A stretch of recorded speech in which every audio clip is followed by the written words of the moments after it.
And let's take a closer look now at our top story, the leak of highly classified Pentagon documents on social media sites. CNN has reviewed 53 of the documents. All of them appear to have been produced between mid-February and early March. Many apparently reveal key details about Russia's war in Ukraine. Some show weaknesses in Ukrainian weaponry, air defense, and battalion sizes at a critical juncture in the war. Others show the degree to which the U.S. has penetrated the Russian Ministry of Defense and the Russian mercenary organization, the Wagner Group. Some provide a rare window on how the U.S. has been eavesdropping on foes, as well as key allies, including South Korea and Israel. Time now for the exchange. Joining me live now is CNN military analyst, retired Colonel Cedric Layton, who has more than 25 years of experience as an intelligence officer in the U.S. Air Force. Colonel, thank you so much for being with us. So what does the investigation into who's responsible for this leak actually look like at this point? Yeah, Zane, so the investigation is going to be a multifaceted one. Obviously, they want to figure out exactly where the leak came from. So what it looks like right now, where the investigators would be headed, is the Joint Staff. They would be looking at the Intelligence Directorate, specifically on the Joint Staff, and then they would branch out to find who else was looking at this from a consumer standpoint. Is there somebody in another directorate that is looking at these intelligence briefing slides?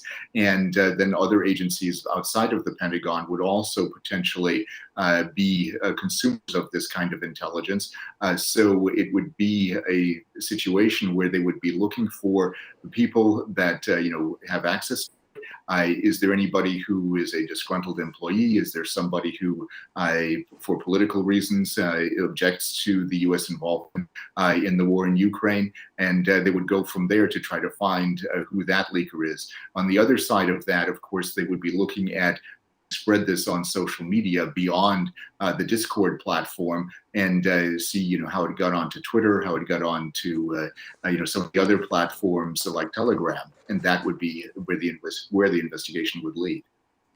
And the interesting thing is that these documents have been online for actually many weeks now. Why do you think they're only coming to light now? Well, that is something that kind of surprised me as well. But I think the way it was done, it wasn't done in the way that Snowden did when he took the documents from NSA, basically downloaded them on thumb drives and exited them that way. This appears to be more screenshots, printed documents that were printed in a secure office area and then folded up in a pocket and carried out that way. So this is a bit of a different situation, but that's the kind of thing that they that they would be examining and looking for. But I think it took a while because the electronic footprint was not really there like it has been in previous cases. And so much has been made of, the fact that the U.S. obviously spies on many of its allies. A lot has been made of, South Korea and also Israel as well.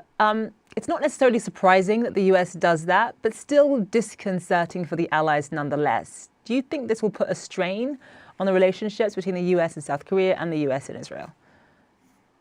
I think it's very possible. Certainly, both Korea and the Israelis understand that we have a large intelligence organization, and they also, have their efforts that are directed at the United States, especially in the case of Israel. But having said that, yes, these kinds of things in the past have absolutely put a strain on bilateral and multilateral relationships, especially in the intelligence sharing arena. And there are robust intelligence sharing agreements with both South Korea and the Israelis, and that could, of course, make those a little bit more difficult to execute.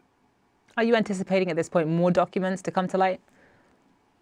Oh yes, okay. I think that's unfortunately a given there, but that's probably something that will happen. And I would hope that the Pentagon investigators and other investigators are looking at not only platforms like Discord, but other platforms that could potentially be a repository of such documents.